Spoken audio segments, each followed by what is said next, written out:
Great, so I am Sarah Wallace. I'm the district's Fab Lab manager.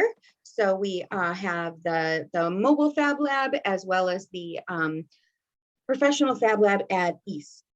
So if we talk about like coming in or doing anything important or in person rather, we're talking about the lab at East Professional Center. It's room 204. That's where we'll have any in-person trainings, where we'll have like pickups if you want to come in and get some materials, all that good stuff. So essentially how this is going to work is I'm going to run through a presentation. I'm going to talk kind of fast, but just so I want to make sure everything we can get through it all. But like I said, if you have any questions, just interrupt me or raise a hand or whatever you'd like. I'm going to record it so you can go back and watch it again later if you'd like. Okay. Here we go.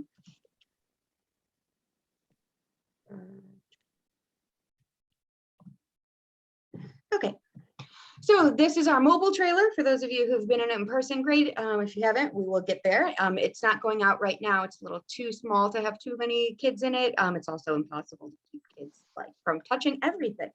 So it's under the weather, I think is the best way to say it, but we will be going out again, hopefully sooner rather than later.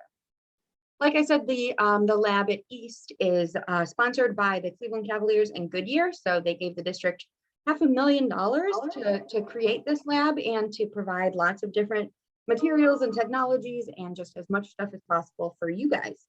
So we're doing workshops over 3D printing, vinyl cutting, electronics, and the laser cutter. So we've kind of transferred to doing these little one-off virtual sessions. And then after that, you can come in kind of at your own pace. It becomes more of like a blended learning. Do it when you can. I know that some teachers are with Christmas break coming up might want to kind of plow through and do as much of it as they can in that couple of weeks, while others might do a couple hours here and there. We have a machine library, so 3D printers, vinyl cutters, heat press, button makers, and electronics kits that are available to check out is the best way I can kind of think about. You can borrow them. They are yours to use as long as no one else needs them. So for example, we have about 60 3D printers. And right now we have some that are just sitting in boxes, ready, waiting to be checked out from East. So there is no like wait list for those, but I only have 2 heat presses. So one of them is out, one of them is still available. If they both were to go out and someone else would want to borrow those, then we'd have to, bring them back in. Then we have tons of consumables, of course. We have filament for the 3D printers, vinyl for the vinyl cutters, a bunch of paper, t-shirts, maker supplies. So we just really want to get teachers like yourselves who are excited and ready to do something a little different. We want to get the materials that you need in your hands so you can actually do these projects. I think a lot of times that teachers want to do projects, but it becomes oh, I don't have time for that, or I don't want to have to pay for that myself. I was in the classroom for 9 years. I taught high school math in New York City, and I spent way too much money of my own. I'm sure you all have done the same thing, and I don't want you to have to do that. So please don't. If you have a project, please come to me before you spend any money. I can probably get you some, if not all, of the stuff you need for a great project. Okay, so 3D printing, that's what we're here for. Now, I know that Laura and Deborah, there are 3D printers at Mound, but do either of you have any experience working with them yourselves? No, Laura, no. How about Deborah? No, I don't have any experience. Okay, great. And Brian, do you have any? No, I don't. Okay, great. So you're all on the same page. So 3D printing 101. So this picture up in the upper left there, that is the first 3D printer ever. It was invented in 1983 by Dr. Chuck Hall, who was a professor at MIT. So 3D printing is older than I am. He was a nerdy professor who just put some stuff together that he had laying around in his lab and wrote some cool code and was able to invent this new kind of technology. Now 3D printers are very different, right? This MakerBot, this black machine underneath, is a really common 3D printer in schools. MakerBot was the first company to really start selling these for everyday people. So not for folks who already knew how to code or already needed a lot of technical knowledge to kind of get started with this. But they all work essentially the same way, which is material is on a big spool, kind of like thread would be for a sewing machine. The material isn't thread though, it's plastic. We call it filament. It's a special kind of plastic that melts very easily. There's large gears that pull the filament into the machine and melt it in a heated nozzle. So essentially a 3D printer is like a really, really smart hot glue gun. Just like you push the cold glue through the hot glue gun to melt it and it comes out gooey, the exact same thing is happening with a 3D printer. This plastic solidifies very quickly. So as the 3D printer lays down one layer, that plastic cools and solidifies. Then the print bed, so this area right here where it says the MakerBot red letters underneath the rabbit, moves down just a little bit and another layer can be built on top of it. So every 3D printer works that same way, no matter what kind. The top layer here, the MakerBot and the Ultimaker, those can be seen at a few schools around the district. MakerGiga is actually a local company, so they're out of Beechwood, so they do have a bunch of printers around the area. All of those machines start at $2,000 and can go up to $6,000 for just a desktop version that you could see in a school. The bottom level down in the second row here, this is where I come in, and I think that those almost decade of teaching and spending my own money comes into play, because all of these machines are less than $1,000. The red machine in the center, which is what you'll be borrowing from the EPC lab, costs $400. That little yellow one on the, I call them my little engine that could, cost $150. If you want one, you could go on Amazon. It's prime. It could be at your house in 48 hours. So 3D printing's really come a long way since 1983. So my philosophy and the shift that's taken in my time at the district is, instead of buying these $3,000 or $4,000 machines and letting them sit in the high schools and maybe they're being used and maybe they're not, we're buying way more, 10, 20, 30 of these less expensive machines and getting them in as many schools as we can with teachers like yourselves. 3D printing can be used to make a ton of different stuff. I'm sure all of you have seen stuff like in the upper right up here, little tchotchkes, a little Groot, a Pikachu, maybe some things like at the bottom there, a pen holder, things that might be useful but are still kind of silly. But 3D printing also has way more uses. You can 3D print parts for a robotic hand, the little, I don't know what you would want to call it, maybe like a chassis or that little carrier thingy for the Chihuahua. Those wheels are actually from rollerblades. There are medical applications. Doctors can 3D print valves right now, and they also 3D print cartilageny parts of your body. So there's a great story I like to tell of a fireman who lost his ear fighting a fire, and doctors were able to scan his remaining ear and invert it and 3D print an exact replica. And the fireman attaches it to his head each morning with like special effects makeup glue, and he doesn't feel like embarrassed or awkward to be out in public. So there are a lot of other applications for 3D printing, including using different material. So the first 3D printer here up in the upper left, this 3D printer uses clay and was started by artists to make very intricate vases. This one I really like because there's no way a human could make that vase. Even if you're the best potter in the world, you couldn't do it, but a machine can just spit it out like that. So it's really a beautiful piece of art. That same technology was then transferred, and instead of using clay on a small scale, was using cement on these giant scales. It started in China, and now you can 3D print a house that's about I think it's 200 square feet. It's like 20 by 10. 3D print a house in one day.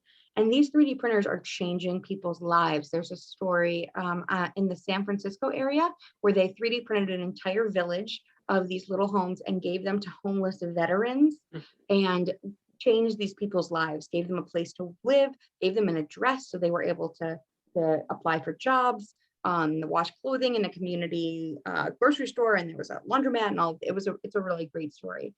They also did something at a refugee camp for Syrian refugees in Turkey. Something similar just kind of popped up every day. There's a new house, a new family can have some place to live.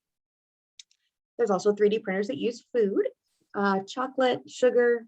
The top one there is cheese. It's actually not really a printer. It's a machine that pulls a Cheese Whiz can, but I think it counts. And a pancake pot.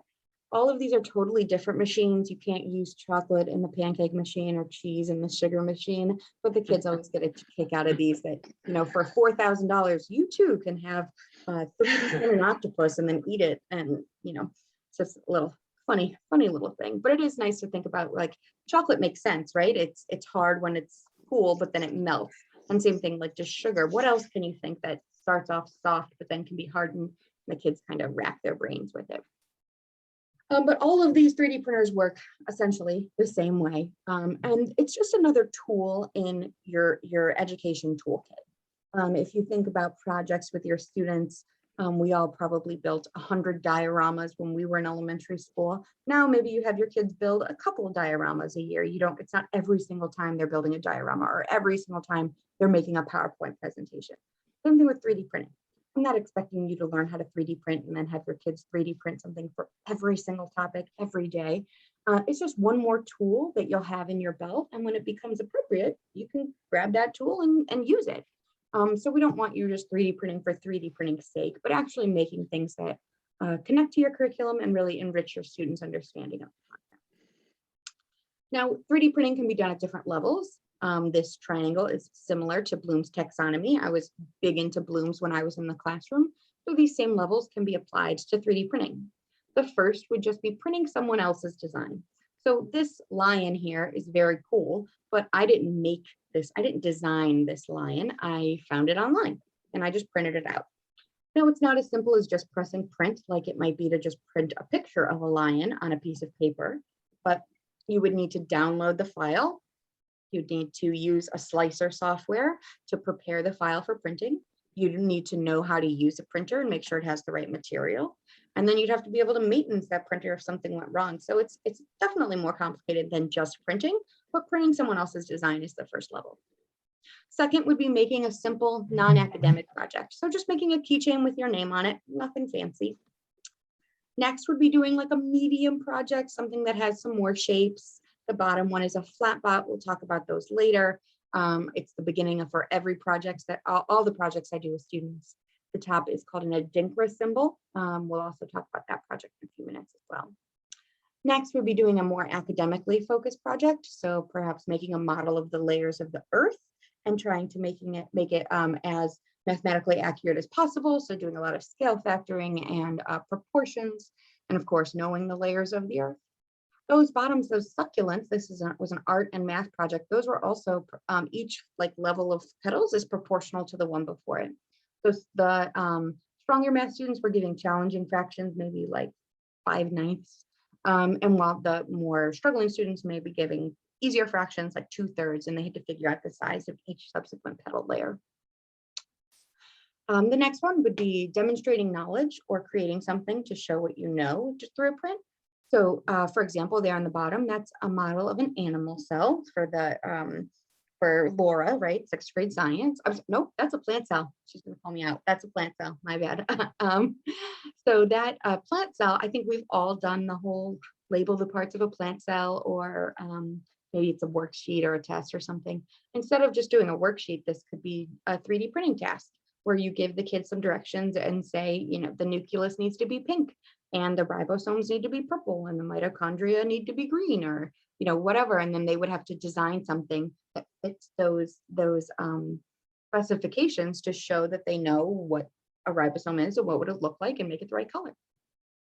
The example on the top, those are cool little, they look like Tetris, but those shapes are actually, each one has the same volume, but a different surface area. And you could ask your students to create a new shape. This is really interesting because surface area and volume are really like abstract mathematical concepts that some students have a hard time thinking about, maybe not with cubes, but definitely with complicated shapes. But Tinkercad lets you kind of break it apart by breaking it down into those simple shapes, similar to Minecraft. And we'll talk a little bit more about how Tinkercad can be used later. And lastly, designing something to solve a problem. So that's Mr. Whiskers. He's a hamster or something at Euclid Park Elementary School, and the teacher got a new hamster and they wanted to build him a house. The kids did a bunch of research on what hamster houses look like, how big they are, what attributes they may have, and they designed and printed their own. They made them different colors. They tried to analyze which ones Mr. Whiskers liked more and less. It turns out he just wanted to hide from kids. The top one, those are devices that can help students with disabilities or anyone with disabilities. This is for someone who has a hard time gripping and can't hold a spoon correctly or in a normal way. So students can solve a problem like that, but doing some more like problem-based learning that results in creating a tangible artifact through 3D printing. Now, all of these projects kind of follow the core beliefs around the CMSD Fab Lab, which is all students can do this. So this isn't just for science students. This isn't just for high school students. This isn't just for students at a STEM school. This is for every kid, pre-K to 12 in every single school. Every teacher. So, we've got a little bit with just the 3 of you, we've got quite the range of subjects. So every single teacher can use 3D printing. And again, it's not just for STEM. And that these projects can be used as formative or cumulative assessments, and they should be graded. So just like you would grade a student's diorama, you should also grade what they design in 3D print. The lessons are kind of broken down into these different layers. The first is exposure. It's just like a really simple lesson. Like we said, the keychains. Start with something simple. It's a rectangle with some words on it and a hole in it. No big deal, but it does take a little bit more than you'd think.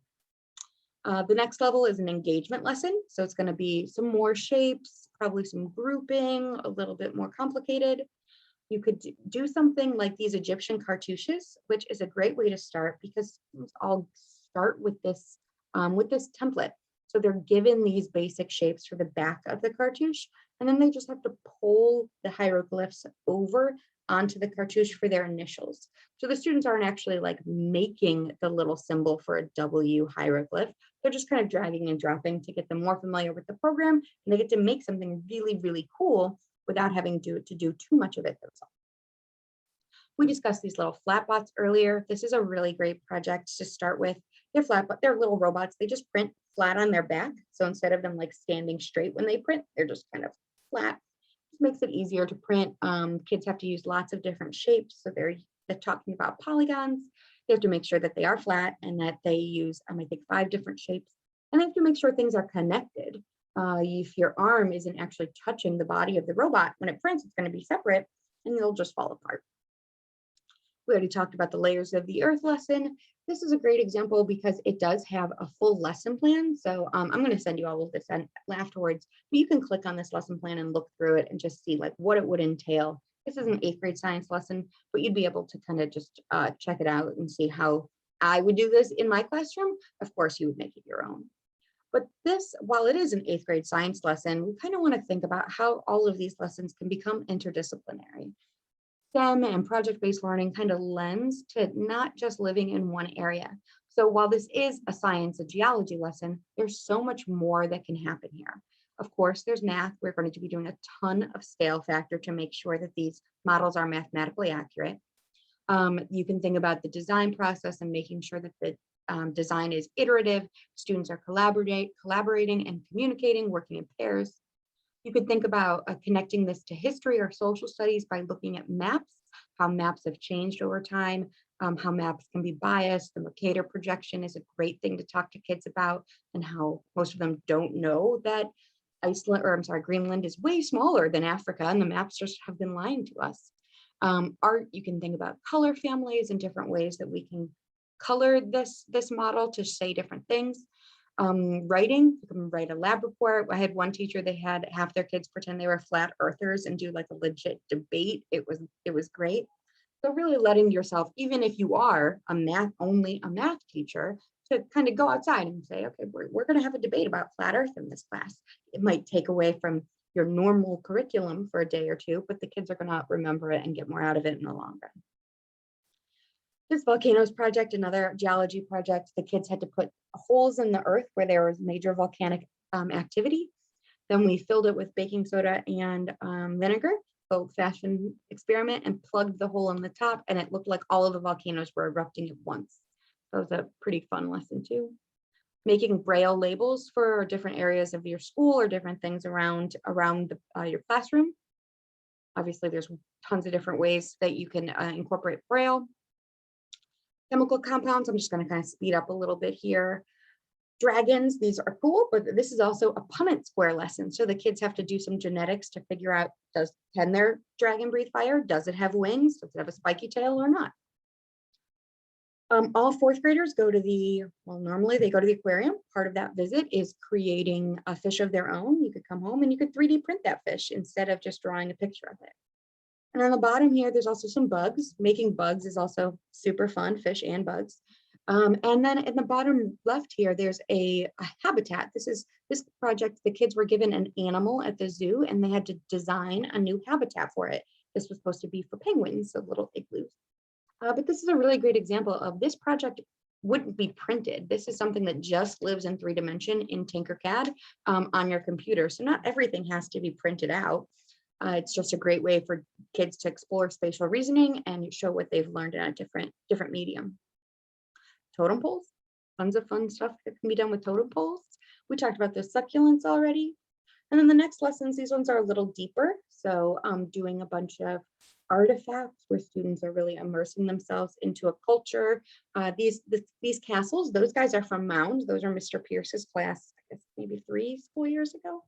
But this was the medieval ages that he was doing in his ELA class. We've also done civilizations with 6th graders with Mesopotamia and Egypt. Mount Rushmore, this is a really fun lesson too. We use a 3D scanner to scan the students' faces. They have to research one of the presidents and say, well, what did George Washington do to earn his spot on Mount Rushmore? Then they have to write a little paragraph about what they would do as president to earn their place on Mount Rushmore 2.0. And then we put 4 faces together and make these little goofy Mount Rushmores with the kids' faces on there. Penny boats, we've all done this experiment with foil and pennies, but why not 3D print them? The kids have to design them, they print them out, they weigh the boats, and then they can make a 1 variable graph of just like a line graph of how many pennies each boat held, or they can do scatter plots with the weight of the boat versus how many pennies. We talked about the animal cells and the plant cells. There we go. I know which one's which. Little animals. We got Mr. Whiskers, and then this lizard down there, that's Tommy. That is my little brother's lizard. Designing a city is a really popular project. Kids have to discuss, well, what goes into a city? What do we need? We need a hospital and a police station. Do we need a nail salons? Maybe. The picture up here is from Warner Girls Academy, and those girls said we needed a nail salon versus when I did it at a class with Charles Dickens, we didn't need a nail salon. But the students have to decide not only what goes into a city, but well, what building should be the tallest. And well, if the hospital is going to be 60 millimeters high, how big should the house be? And talking about scale factor again. Once we print out the buildings, the kids then have to decide where does everything go, which is what that picture is. The girls are trying to decide how to lay out their city. But there's a lot of really cool connections here about city planning, all of the jobs, the municipal jobs that our city has or other cities. And then of course, connecting to those cool 3D printing, house 3D printer, cement printers that we talked about earlier. You can also 3D print models of buildings. So here's a model of the White House, but I also did this with a group of 8th graders where they went outside and they tried to make blueprints of what their school building looked like, and then they 3D printed those. Tessellations for the math teachers out there. There's some really cool stuff on how you can create tessellating pieces in Tinkercad. Then you could print them out, make magnets or stickers with them. We talked about the surface area and volume project again. Here's class medals where the students have to decide what they value as a class, and then they create medals for those. They also award the class the medals. So they decide who was the best leader of the class for the day or the most improved behaviorally. So it can be a math lesson thinking about designing them, making symmetric, but it's more of like a social emotional and like cultural lesson, thinking of your classroom as its own little civilization or community.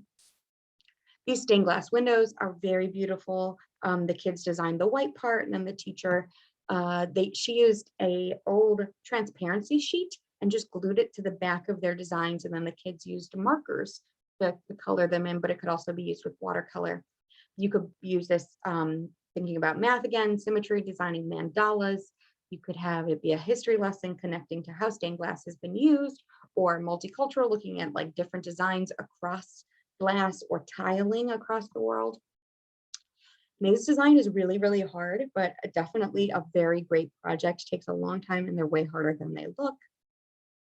We talked about these Adinkra symbols a little. Adinkras are a West African pictorial language similar to hieroglyphs, but more out of the Ghana region of Africa, not the east side, the Egyptian side. They're also a little bit more straightforward than hieroglyphs.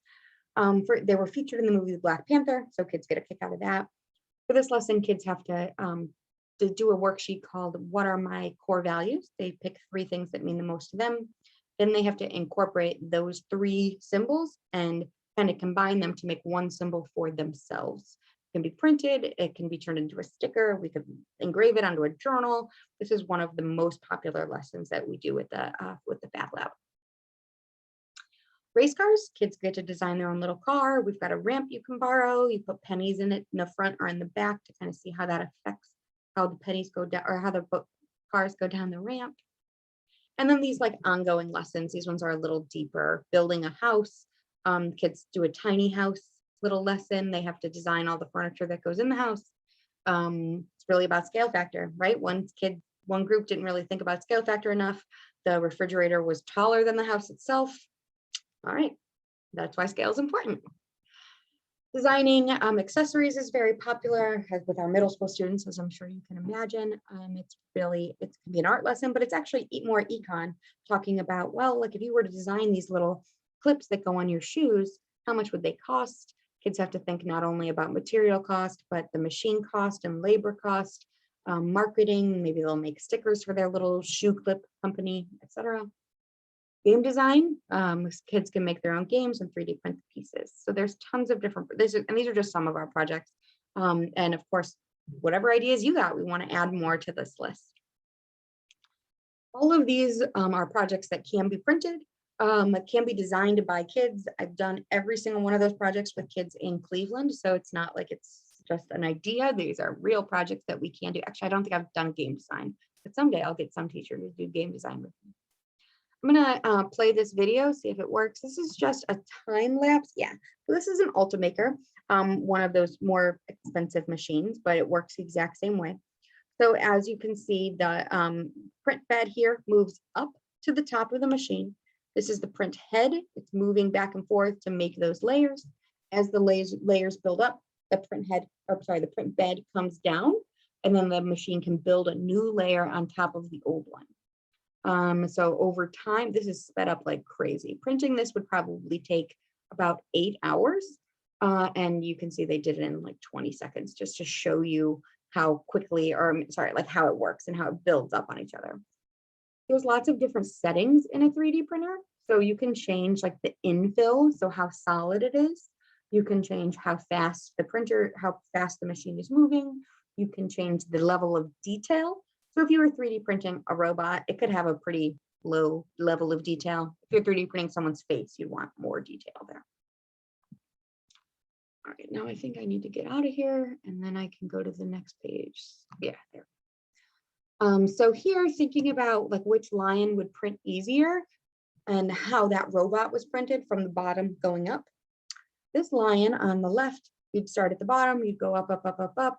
For the most part, all of his body is on top of another part of his body. So his arms, there's kind of like his feet go kind of up, his head is supported by something underneath.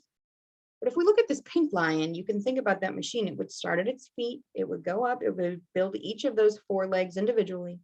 And then when it would go to print its stomach, the belly here has nothing to hold it up. So what would happen is what happened here with this cat on the left. It was building the feet, and then it went to build the tail and the belly, and there was nothing holding it up, so the material just fell to the ground. This is how we can print things with a support. Supports are these little columns in the center here that are holding up the tail and holding up the belly and holding up the head.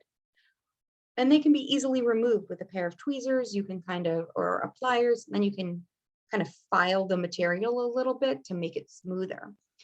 So when you think about printing stuff, things that are generally like cylindrically shaped are a little easier than things that are standing up on their own or have a lot of things sticking out of it. The more you print, the more you'll get comfortable with seeing, oh, this is an easy print. This is a more complicated print. So don't worry about it quite yet, but it's people always ask like, well, what happens if? Supports help a lot.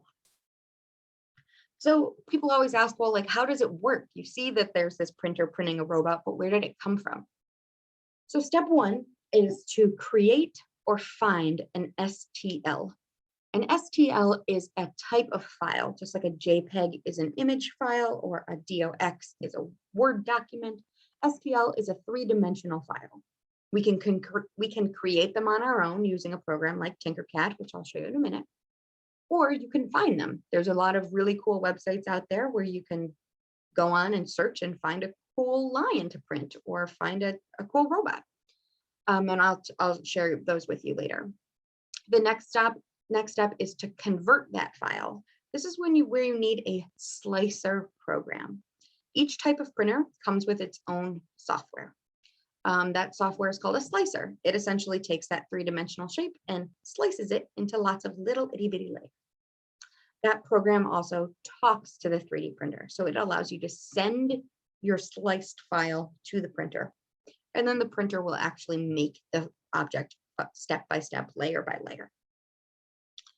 So you can create your files, tinkercad.com. This is what we'll be using with your students. It's free, it's easy, it's kid-friendly, it's all online, so you don't have to worry about getting a program downloaded to the computers or the desktops, laptops in your school or in your classroom or your kids' devices. It does work with tablets. It's not the best, but it does work. There's other programs too. There's SketchUp, Fusion, there's tons of them. Tinkercad's just the easiest and it's where we're going to start. And you can find files. You can find some on Tinkercad. So Tinkercad is a place that you can look for files. But you can also look at Thingiverse. This is a wonderful place that you can find tons of files. So if you were, you're the 6th grade science teacher and you say, I'm studying, I don't know, whatever you're studying right now, the solar system, and you want to print some stuff, you could just go on there, type in solar system and see what's available. And when we get there, I'll show you exactly how this works. This is a little hit or miss. Sometimes you find great stuff, some you don't. You do have to be a little worried. It is not made for school. There is a ton of school lessons on there, but it isn't necessarily safe for work. So there are some anatomically correct things that one could find on there. So got to be a little careful when looking at that with kids. Are we going to be on that Tinkercad during the meeting, or is that, because I know that's Tinkercad what you use to create, correct? Yes. Yeah. Okay. I'm going to show you how to use it a little bit, and then that'll kind of be your homework to play around with it and to make it okay as good as you can. Oh, thank you. Oh, just got a cup of coffee. Thank you. Delivered. You can also just Google things. So again, if you wanted to make a solar system type of thing, you could Google solar system STL, and you could find a lot of really cool files. This is Tinkercad, tinkercad.com. Very fun, colorful, made for kids. Like I said, free, based on simple shapes. So students use these shapes over here on the right-hand side to build different models. So you can see, you could think about this like Parthenon-like shape. It's just a series of rectangles. There's some cylinders in there. There's some triangles. Everything gets kind of smushed together to create these beautiful objects, but it just is built with those simple puzzle pieces. So if I was doing this with kids, I would ask, like, what should I make? And they would say, make an astronaut. And then I would make an astronaut really quickly just so that they can see how the program works. So with that, I'm going to make something for you guys. So would one of you guys like to shout out something that you think I should make? Animal cell. An animal cell. Okay. I don't remember all of the parts, but I will make you an animal cell. Well, we'll do our best. That's fine. Okay. So this is Tinkercad. You'll be working with this program. When you're in this is your like main dashboard. I'm going to press create new design. That's how I get to a new page or new design, new file, whatever you want to call it. First thing I always do is up here at the top, Tinkercad, instead of having like Untitled 1, Untitled 2, it gives it weird names. This one is called the funky biggery. So you always want to click on that and get in the habit of you and your students changing it. I'm going to change it to my name, Sarah, and animal cell. So I'm going to design a cell here as if I'm looking down at it. So it's just a circle instead of a sphere. That'll be a little easier for this example. I'm going to start with this cylinder shape. I'm going to make it nice and big so I can see. Okay, now I've got, this will be the general shape of my cell. I'm going to change the color. I would like okay, so I'm on my other laptop trying to do it with you. So okay. Don't worry about that. Don't do that shape? now because I'm going to go really, really fast just so that you can like see how cool, how this works. Okay. And then you can go back and watch the video, or you can try again later, but I'm going to like speed demon through this just to see like, you know, what's possible. So I made the cylinder nice and big. I'm going to change the color to green because I can. Now I'm going to add a nucleus. So I'm going to say that this sphere guy in here is going to be my nucleus. I'm going to make it a little bigger too. He's going to be here. And I think there's supposed to be like a smaller nucleus or like an inner. Yeah, nucleolus. There you go. See, I'm remembering some stuff. I was in 6th grade. Look, there you go. There's a nucleolus over there. All right, now I know that there's, here we go. I'm going to go like this. All right, this is my mitochondria. Check this out. So I'm going to use this squiggle tool.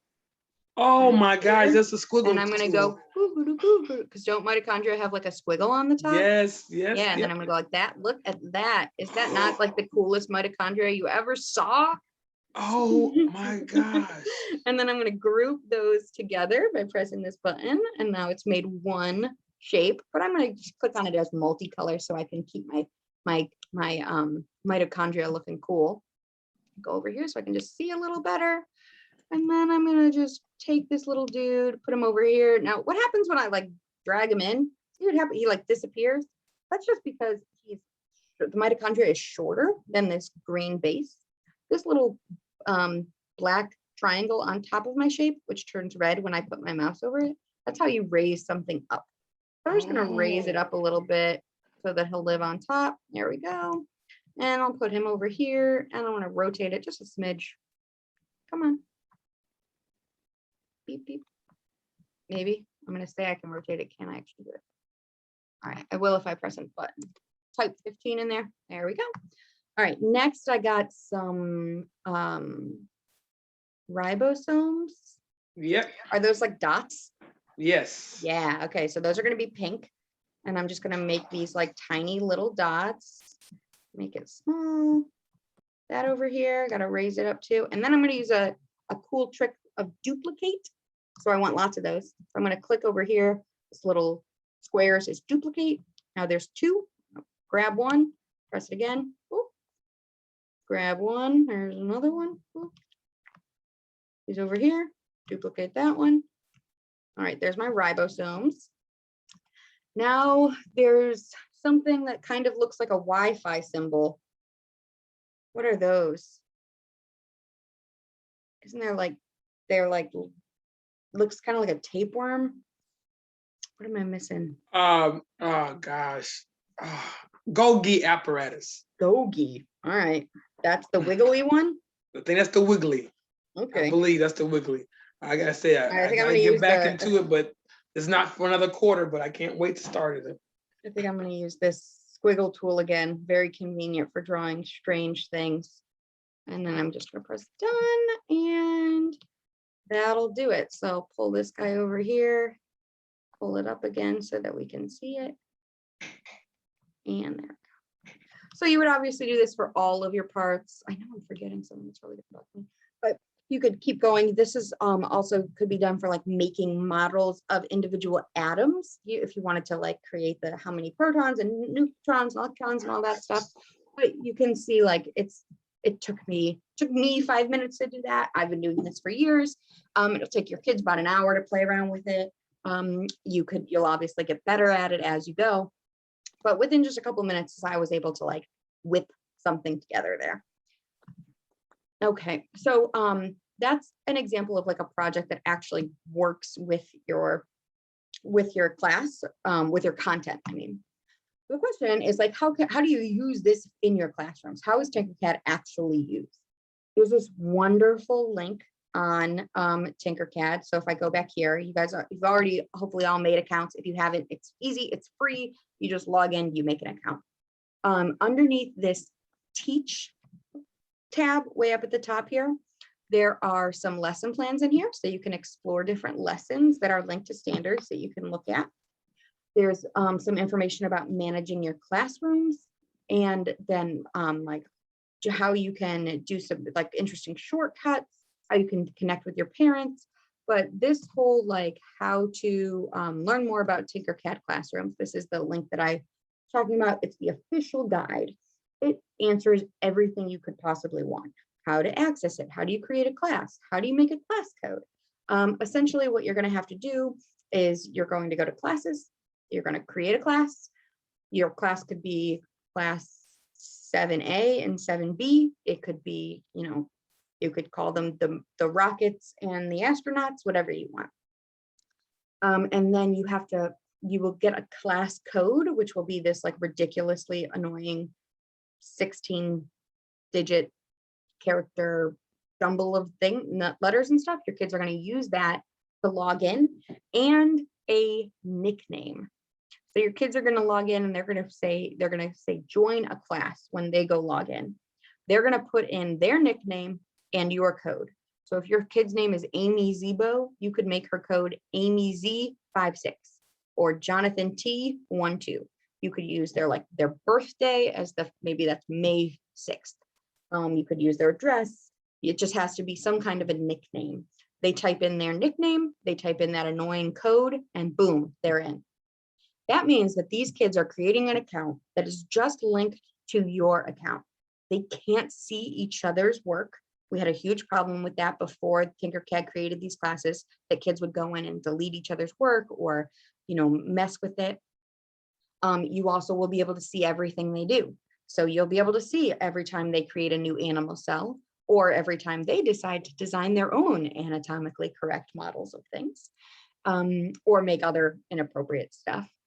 So it's a really great way to kind of keep an eye on all of your students' work. You'll also be able to go here to download things to print or to grade things, whatever you want to do. This is how it works. You just log in, you'll be able to say, oh, okay, here's Sarah. You click on it, it shows you all of the things she's created. And this website really walks you through all of the different things that you need to know. You can give kids like feedback on it. You can add a co-teacher. There's tons of really great tools in here. You don't have to use them all, but you can. The other thing I want to show you is that's all under the Teach tab. The other tab is the Learn tab. Now, the Learn tab is a great place to start for those of you who haven't played around with Tinkercad at all. It's working. Tinkercad had like a banner at the top of it this morning, of course, just today, that said like, we're experiencing technical difficulties, but it looks like everything's working right now. These starter lessons under that Learn tab are where you're going to start playing with Tinkercad. You're going to learn how to place objects, how to move objects, how to scale objects, how to group objects. They walk you through step by step. You're going to do these on your own, so you can figure out how to do it. I suggest when you do it with your students, putting it up on your smartboard or your projector and walking through it with your kids, because I'll show you really quickly. If I click on just a random one for group it, it does give you step-by-step directions on what to do, but they're over here in this little side on the left. And clearly, in order to be able to do these directions, you have to read through this and then press next, and then read through all this and then press next. And I think we can all assume that this would be not the easiest thing for our students to stay on task with. So I would just kind of show them how to do all that. But there's these great starter lessons that you can kind of look through. So just in those two different these two different tabs up here, Teach, all of those different lesson plans in here, bunch of different resources. There is some like a link to some other things of lesson ideas from MIT. There's some interesting other PD options that they call it PD. I don't know if that actually. You can print out some posters that they have on here. So there's a lot of resources in there. And then the Learn tab also just has so much. all of those things, the tips and tricks, I think these are the hardest things to do. If I was doing this with a class, I would show again how to do these raising and rotating and duplicating and aligning and flipping. You're going to try to do those on your own. If you need help, I'm happy to help you, but I think you'll be able to figure them out. Then you're going to do some projects. The first project is project 1 is making a keychain with your name on it, like we talked about. Simplest, it's a rectangle with a hole and some letters. It could be your name or your initials. It could be your school's name, whatever you'd like. And it needs to be to these specifications. So you do want them to be exactly 5 millimeters and exactly 25 millimeters long. That's really going to help your kids understand the specifics of how some things do need to be to scale. Next is those flat bots. So I've got this great activity called a mistake bot. So you can see this bot on the left. He looks good. Everything's connected. He's laying flat on his back. This lady looking bot over here on the right, he's not looking so good. Kind of hard to see just from this picture, but when you actually look at it on Tinkercad, her hands, they're see-through. So they're like holes. They're not real material. Her hat isn't attached to her head. Her button here in the middle is floating above her belly. Here, her like one leg is up in the air and one's flat. So the kids will have to figure out how to fix those mistakes. Then they're going to design you're going to design your own flat bot. And the kids will too. So using at least 5 different shapes, coming up with a cool robot design.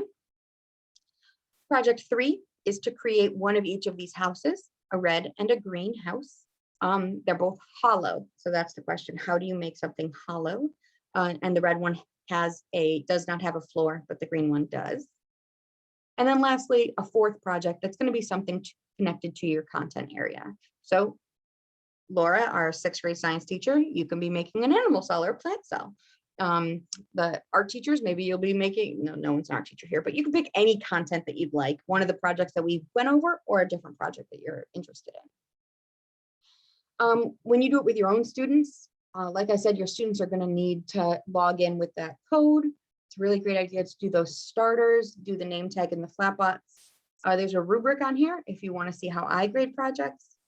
I strongly suggest when you get your printer, you don't print everything. If you print every kid's project for every single thing you make, all you're going to do is print and print and print and go crazy.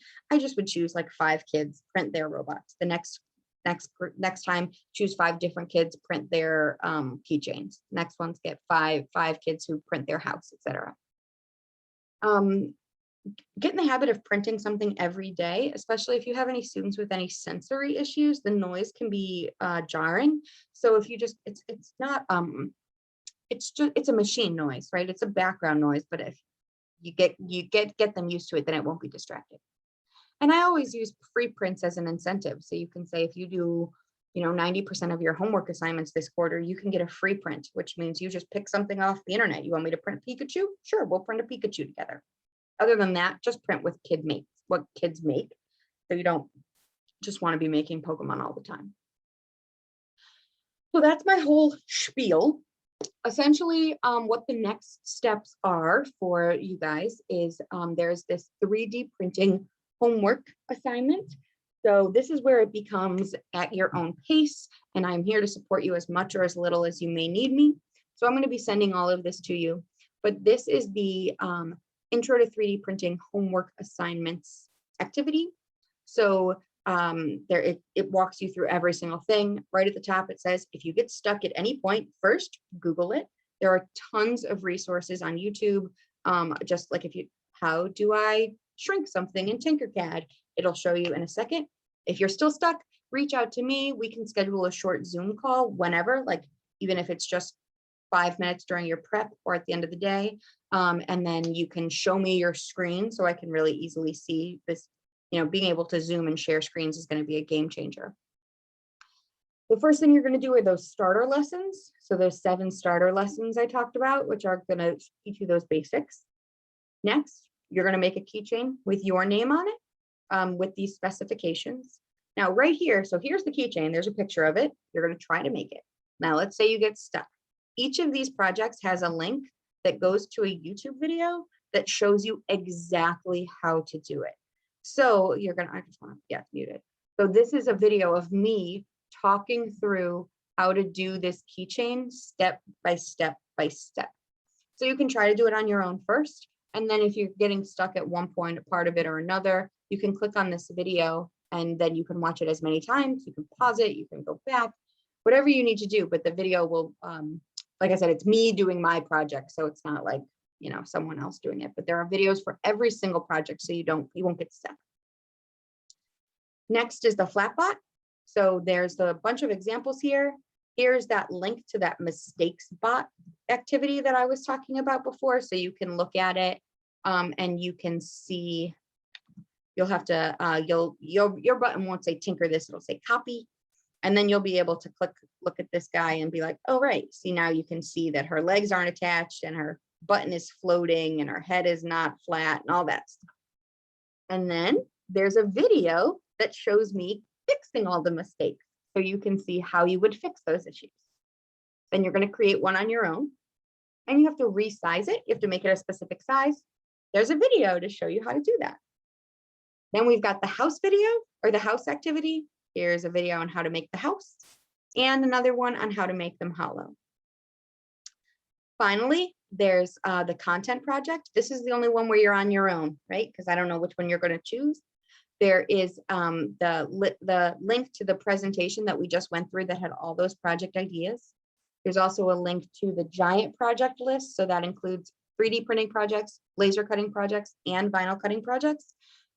So you can go through there to get inspiration. You could find another project that you might have been thinking about, or maybe you've found online. You could try to do that. And then for this one, you're going to write up a little lesson/unit description. I don't want a lesson plan. I hate lesson plans. I don't write lesson plans. I make cool stuff.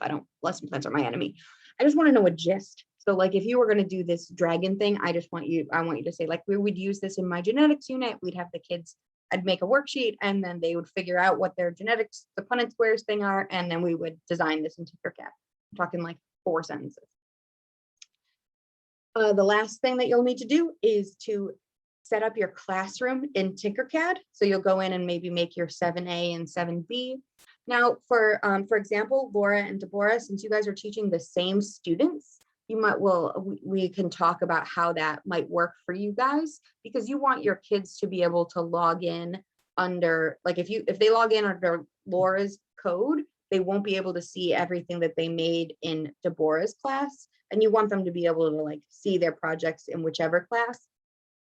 For that situation, what I would do is I would create like a fake Gmail account called like 6thgrademound@gmail.com and use that to create a Tinkercad account in Tinkercad. Like that could be your teacher account. So you'd only have one account that you both would share and log into. But we can talk more about that if that didn't make sense when we get there. Don't worry about it. And then you're done. So that's the lessons, the starter lessons, the keychain, the robot, the house, and then whatever project you want, and setting up your classroom. So there's 6 things.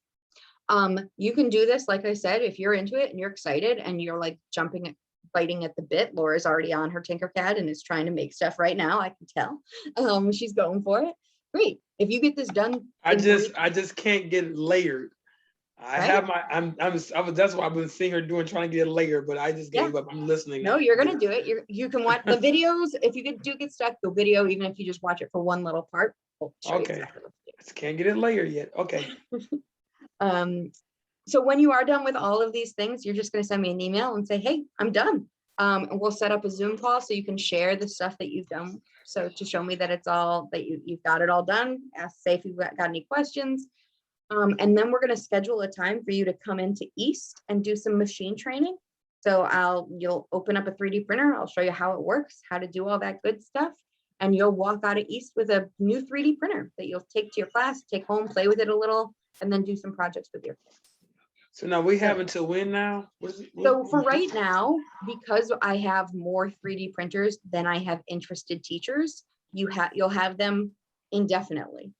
And my hope is eventually we get more and more teachers interested. And once I have a waiting list of teachers, then you'll have it for 1 quarter. So, but as of right now, like, you'll definitely have it for the rest of the 20. Oh, so we have to, so we email you when we're finished with all 4 homework assignments? Yes. So it's totally up to you. If you, like I said, if you get it done in a week, email me. If you get it done in a month, email me. If you decide this sounds awesome, but I need more time, I'm going to do this over the summer. My goal is to get done within the next week, because I really want that. Third quarter is when we work on our sales, and that's what I've been so itching to do. Yeah, let's do it. Okay. And then, yeah, that's you'll come in, we'll give you, get you all set up with a printer, get you set up with how to make sure you know how to do it with your students. If you need extra support, if you're really worried about like that first day with your kids, we can try to work out a time where I come into your classroom for one day just to be there, like as a person in the background. I don't want to be the person who's giving the presentation, but I want to be there to help. And then the rest of it is really up to you. How much, like how often you use it. Some teachers go to town and, like I said, print everything that they can possibly think of. Other teachers print one thing a semester, one, like you said, one thing a quarter. I'll be printing a lot. Cool. I'm excited. That's gonna be too cool. I cannot wait. I think so too. All right, I'm gonna stop the recording.